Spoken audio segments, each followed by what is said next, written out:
நீங்க இயேசுவை சொந்த ரட்சகராக ஏற்றுக்கொள்ள. நீங்க சொந்த ரட்சகராக ஏற்றுக்கொள்வதற்கு அடையாளமா இருதயத்தில் விசுவாசித்து நாவினால் அறிக்கையிட்டு நீங்க ஞானஸ்நானம் எடுப்பீங்க. உங்க கண்ணுக்கு முன்னால 13 வயசு பிள்ளை, உங்களுக்கு பெற்றோர்களே 13 வயசுல உங்க பிள்ளை இருந்துச்சுன்னா அந்த பிள்ளைக்கு இந்த உலகத்தில் நீயும் பாவத்தோடு நீ பிறக்கிறாய், உன் மேல இருக்கிற ஒரு தண்டனை தீர்ப்பு, இந்த தண்டனை தீர்ப்பை இயேசு எடுத்து போட்டார்.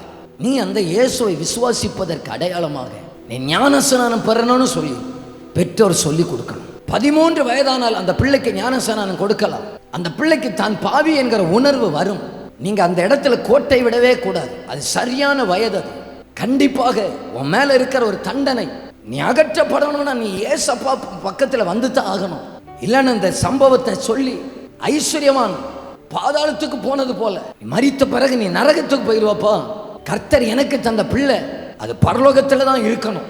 நீ ரட்சகரை நீ அறிந்திருக்கணப்பா. உனக்கு நல்ல கல்வியை நான் கொடுக்கிறேன், உனக்கு வேண்டிய எல்லாவற்றையும் நான் கொடுக்கிறேன்.